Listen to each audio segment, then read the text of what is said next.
You're still wired for sound? I think so I'm we're on. ready to roll. So we'll rotate back and forth. Check. Okay. Go ahead. How you doing, sir? Kind of a lengthy question. You know, I see that up there on your pie chart that, you know, we've got a majority of the debt owned by U.S., and I'm just wondering, you know, why is it not shown that the Federal Reserve owns most of that debt? You know, and with all due respect, how do we justify a private bank charging us interest on our own money, printing money out of thin air, which causes inflation, which is theft, and then they charge interest on our own money, which is theft as well? Our founding fathers warned us throughout history against this time and time again. Since we have separated ourselves from a gold standard, this is the root cause of the spending and borrowing problem. You know, when are you going to start addressing the Federal Reserve? You said that you have co-sponsored a bill to audit the Fed. Are you or are you not in favor of abolishing the Fed? And if not, how do you justify their existence? And Mark will take his question off air.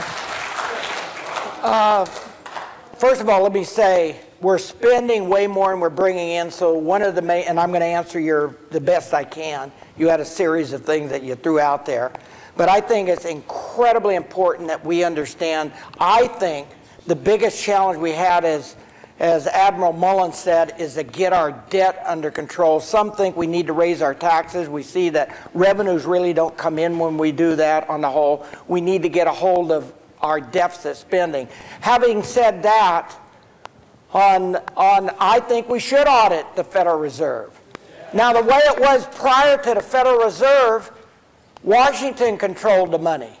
So I don't, you know, there's no perfect answer to. We've seen countries in South America and other places where when the country in Germany during World War I, prior to World War II, where they controlled the currency, and they really printed even more than the Federal Reserve is now, which I agree with you, is out of control printing money. But they printed a point where you saw the pictures of the wheelbarrow. It took a wheelbarrow to buy, you know, a gallon of milk or something. Well, but at the same time... So for that reason, I am not in favor of doing away with the Federal Reserve, but I think they need to be, I think we need an independent group.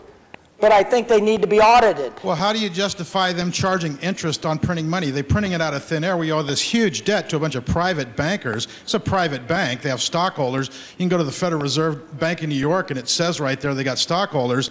How do you justify them printing our money and charging us interest on it? I mean, that's just ridiculous. We might have inflation. We might have printing problems, a lot of other things. But why should a bunch of private bankers, you know, put us in slavery to their debt?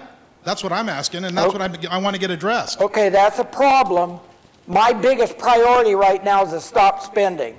That is something I'll look at, but I think if we don't get a handle of this, and this is not the Federal Reserve, this is spending too much money. But if you couldn't print money out of thin air, you could stop the deficit spending on a gold standard and hold them accountable so they couldn't just keep spending. They have to borrow the money from someplace. Okay, that is not correct.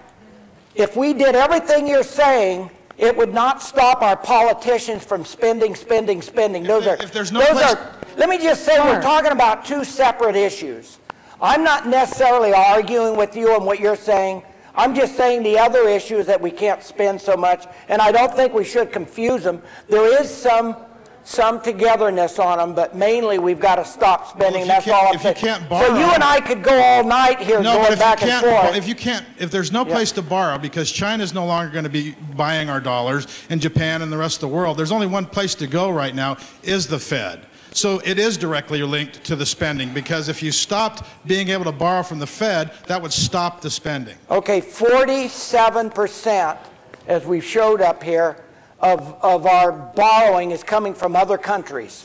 47% is coming from other countries.